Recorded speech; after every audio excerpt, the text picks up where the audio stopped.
Hello, my name is Jeremy Houck, and I'd like to thank you for making the choice to join us here at the Greenbrier Church Online. As we get started today, I just want to go ahead and acknowledge all the awkward stuff right from the beginning. I would imagine that as you're watching today, you're going to find it a little hard to focus because you're running lists of ingredients in your head. Do you have enough vanilla to make 2 or 3 pies? Do you have enough cornbread to make the dressing? Did you remember to get the turkey out of the freezer so that you can cook it on Thursday?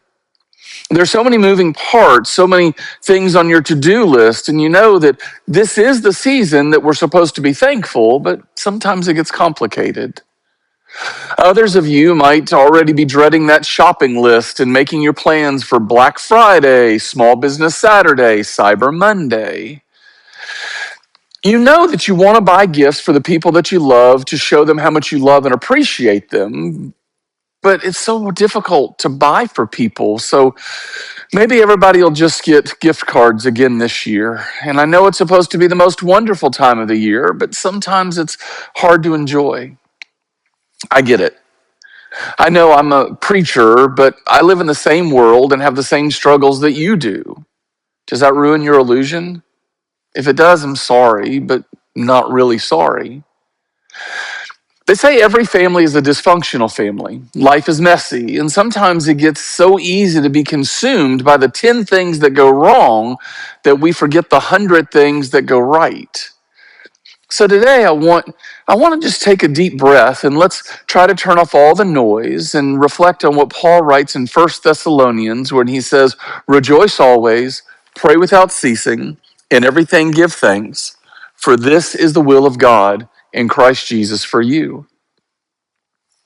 Once again, we see Paul using language that is all consuming. He says, always, without, in everything. Those words don't give us a whole lot of wiggle room. As we've noticed over the last couple weeks, when God calls us to something, he uses exclusive language. And it seems that language even includes how we're supposed to be thankful. Notice that Paul doesn't write, rejoice until things get tough. He doesn't say, pray unless you're too tired. He doesn't preach, give thanks only for what you believe are the good things in your life. He wants us to have a thankfulness that has no end. God is serious about the call for us to be thankful in all circumstances, no matter what happens. Yet there are times for us that we struggle being thankful, even in the good times. I don't mean that we don't know how to say thank you. We say it all the time. And somebody holds the door open for you when you're walking in or out, you say thank you. The guy at the counter hands you the coffee and you say thank you. The lady rings you up at the store and you say thank you. We're really good at saying thank you. I mean, we don't have any issues being polite. But Paul is calling us to do more than just give a flippant thank you. What if being a child of God means to live lives of gratitude? You see, I believe real gratitude goes so much deeper than just practicing good manners. Living a life of gratitude is, well, it's good theology. There's this great passage in Luke 17 that I want us to notice today. In the text, we find a group of people who are having a gratitude problem. It's not that they're not thankful, it's just they're having an issue with how to express and be grateful. Jesus and his apostles are traveling between Samaria and Galilee when they encounter 10 men with leprosy. Leprosy is a slow, agonizing death sentence, but it's more than just physical death. There's social and emotional death associated with it as well. Because lepers are forced to live out the rest of their life as an outcast outside the village. You can't go to the synagogue. You can't worship in the temple. If you see somebody coming, you have to yell, unclean, unclean, just so that they can get away from you and not catch the disease. Your kids can't hug you. You can't kiss your wife. You're alone. And you become identified by the disease. There's no telling how long it had been since these men had been shown some kindness. I'm sure when they first got their diagnosis and they were forced to move outside the city, their friends, their wives, maybe their children would come out every day and stand at a distance, but talk to each other, check in, see how everything was doing. But as the days and the weeks and the months passed, the visits became less frequent. Eventually, these people are going to be isolated from all of their friends and their family because they're outcasts. The only community that these 10 men could find was with each other in their shared misery. So when they hear Jesus is coming, they have this flickering flame of hope. We read, as he entered a village there, 10 men with leprosy stood at a distance, crying out, Jesus, Master, have mercy on us. Doing what was required by the law, they stood at a distance and they cried out for mercy. They don't ask for healing. Maybe that's too big of an ask. Instead, they just want a little bit of mercy. Their hope is so small, their expectations so low. Jesus, if you could just give us a little kindness, a little pity. Jesus sees the men, hears their cry, and his response kind of seems underwhelming. He doesn't walk over to them. He doesn't touch them. He doesn't even say, you're healed. He just looks at them and says, go show yourself to the priests, which is what you were supposed to do after you were healed. When you were classified as a leper and then you were healed, you would go to the priest and they would examine you and they could declare you clean, officially allowing you back into society. So Jesus is telling them to go do something that requires ridiculous faith. They're still covered in sores, they're still unclean, and he tells them to live and to act like they're already healed. Luke doesn't tell us how the healing takes place. We're not giving any details. Maybe as they walk towards the temple, they begin to notice that their skin was losing that scaly white appearance, or maybe they walked past some people and for the first time, nobody ran to get away from them. Not really sure how they came to the realization that they were healed, that things had changed. But when they saw that they were healed, Luke says something very interesting happens next. One of them, when he saw that he was healed, came back to Jesus shouting, "Praise God!" He fell to the ground at Jesus' feet, thanking him for what he had done. This man was a Samaritan. Jesus asked, "Didn't I heal 10 men? Where are the other 9? Where are the other 9? It's not just an offhand remark. Jesus is asking a question about the human heart. 10 men received a miracle. Only one of them responded in gratitude. I can remember being a little boy sitting in my Bible school class and this picture playing out on flannel graph and wondering, how in the world can you get such a wonderful gift and not be thankful? If leprosy was such a terrible disease, then why would only one of the healed men be grateful enough to return and give thanks to God?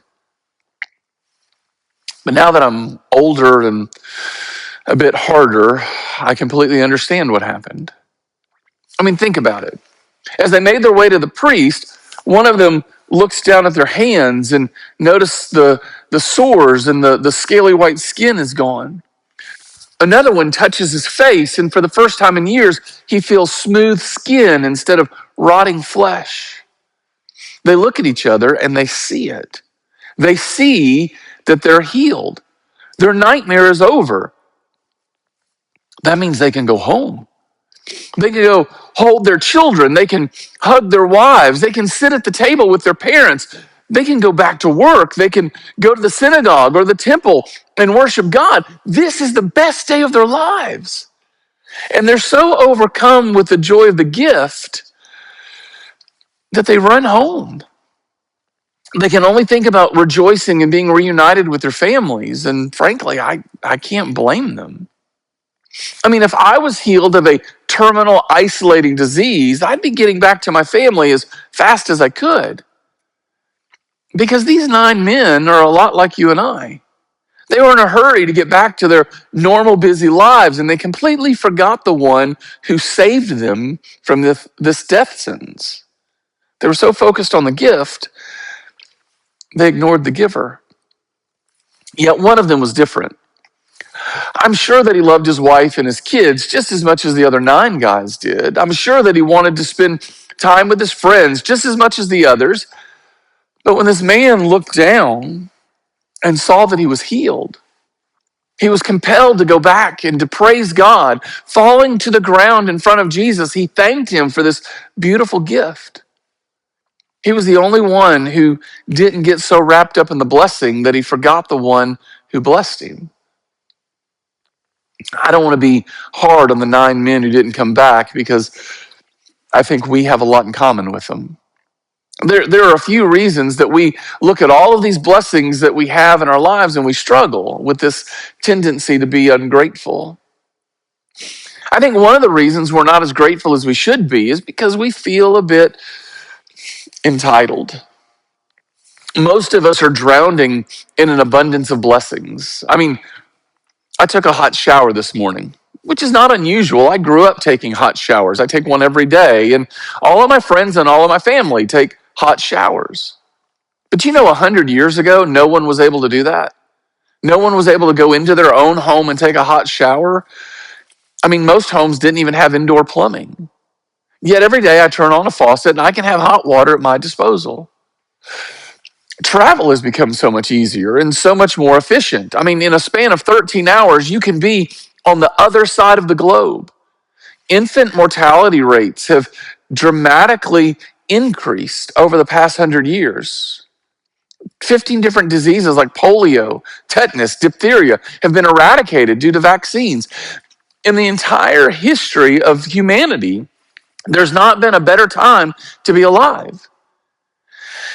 And because we don't know how hard it has been, we're tempted to think it would have been better back then. The way that I know that you and I feel entitled to all of the blessings we have is how do we act when they're interrupted?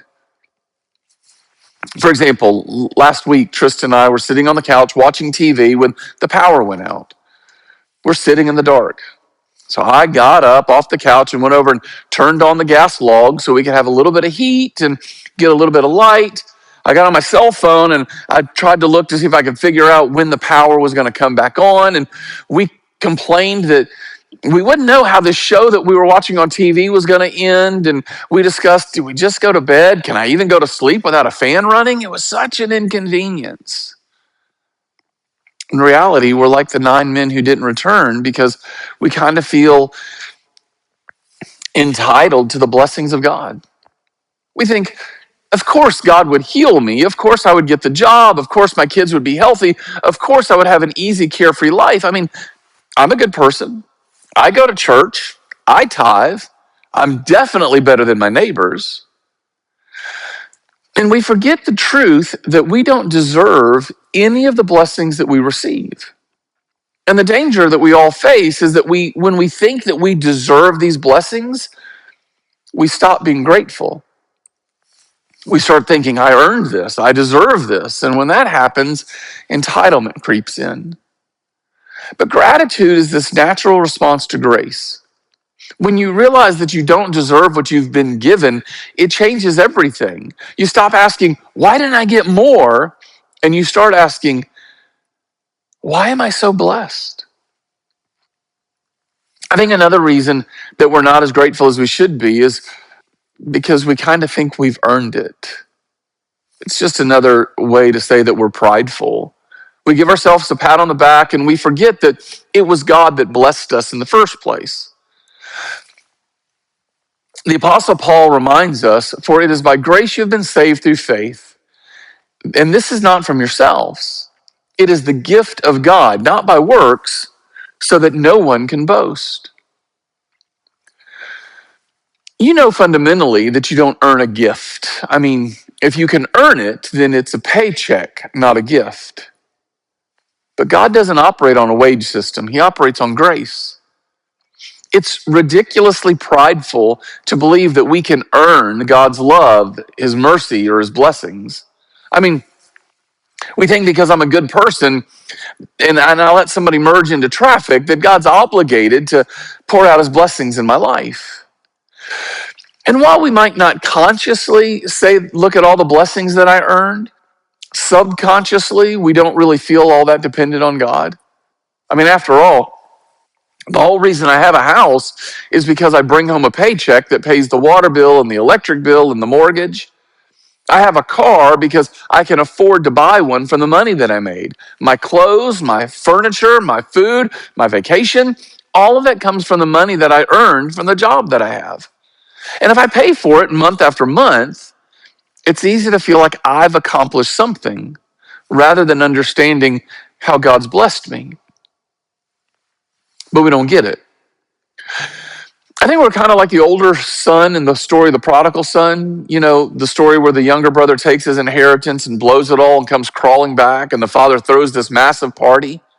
And the older brother who was out in the field comes to the house, the one who stayed home and did everything right. He refuses to go into the house to the party and celebrate. And then he looks at his dad and says, Dad, how many years have I stayed here serving you? And I never gave you one moment of grief, but you've never thrown a party for me and any of my friends.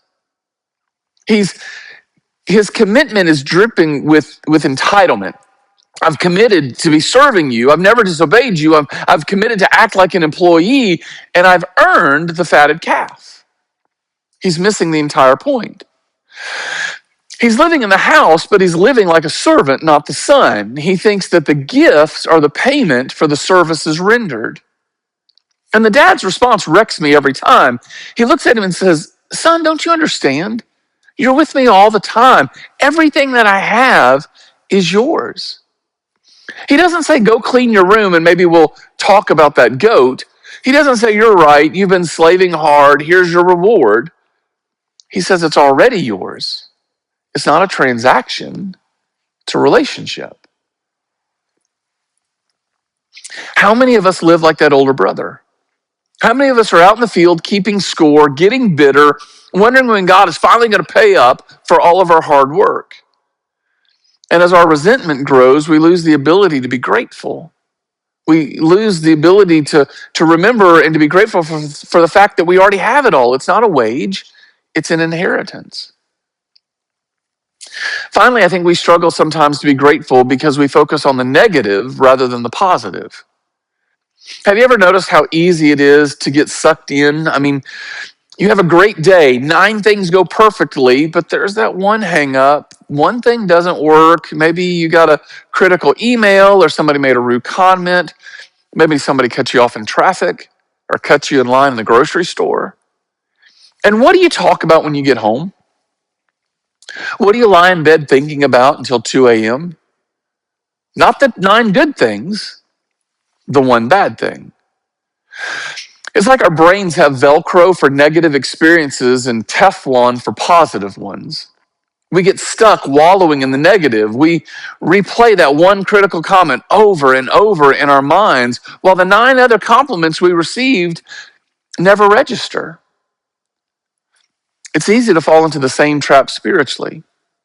If we don't focus on the blessings that God has given us, we tend to focus on the things that we're unhappy about and we complain. And if you happen to be somebody who already likes to complain, then you can find lots to complain about in this world. You can start by the cost of groceries or the effort it takes to get everything ready for Thanksgiving dinner. You can complain about everything from the traffic to the long lines in the grocery store. You can complain about slow internet service or how long it takes to get to the drive-thru at the coffee shop. You can complain about the weather. It's either too hot or too cold. And our problem is that when we focus on the negative, it's not just unhealthy, it's sinful. When we consistently focus on the negative, we become blind to the goodness of God. We're robbed of our joy. Paul understands our struggle. That's why in his letter to the church in Philippi, he doesn't just tell us what to do, he tells us what to think. Because the battle that we have for our gratitude is fought in our minds long before it shows up in our actions. Paul writes, and now, dear brothers and sisters, one final thing. Fix your thoughts on what is true and honorable and right and pure and lovely and admirable. Think about the things that are excellent and worthy of praise. That's not a suggestion. That's a command. This is as serious as thou shalt not murder. Because Paul understands what we think about is who we become. I'm willing to take this idea even farther because I believe that the primary language of hell is complaint, and the primary language of heaven is gratitude. Our enemy's oldest trick, going all the way back to the garden, is to get us to focus on the one tree that we don't have so that we become blind to the paradise we've been given.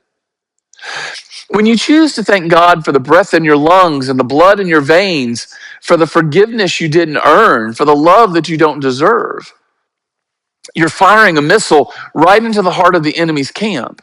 You're declaring that God is good, that his gifts are good, no matter what the circumstances look like. So I want to do something as we go to the tables this morning. I want us to practice the art of gratitude. You and I know all too well that regardless of how much control we like to profess that we have, the truth is we have very little control over what happens in our lives. But we do have this amazing ability to choose how we will react to the things that happen to us. So as we go to the tables today, I want each and every one of you to share with the other people that you're gathered with 5 things that you have to be thankful for. This is something we do every Sunday night when we gather for Come and See. We talk about something that we have to be thankful for because we understand that our predisposition is to only focus on the negative. So we want to take some time to focus on the positive, to be grateful. And I'll prime the pump. So, some things that I'm thankful for. I'm thankful for good coffee every morning. I'm thankful that last weekend I had the opportunity to gather with my sons, my wife, my mom and dad, my wife's parents in Tennessee and watch our youngest son, Rylan, enjoy playing basketball again. I'm thankful the way that the sun and the breeze feels on my face and my skin as I get to ride my bike up and down the Ladega bike trail. I'm thankful that for the last 30 years, Trista has been by my side in the good times and the bad. And I'm thankful today that I've been invited to share the bread and the cup and to think about how much we've been given and how deeply we're blessed and how our world is a better place because we are loved so deeply by our creative, redeeming Lord and God. You see, what we're grateful for doesn't have to be profound. It just has to be true. And so as you go to the tables this morning, I want you, as you take the bread and the cup, to talk about and to practice this art of being grateful and being thankful. Because everything that we have is a gift from God. And we need to learn how to live lives of praise and worship and thanksgiving. Because we serve a God that deserves that and so much more. Thank you so very much for spending this time with us today. I hope you have a wonderful time around the table. Never forget how deeply you're loved, and I look forward to seeing you very soon.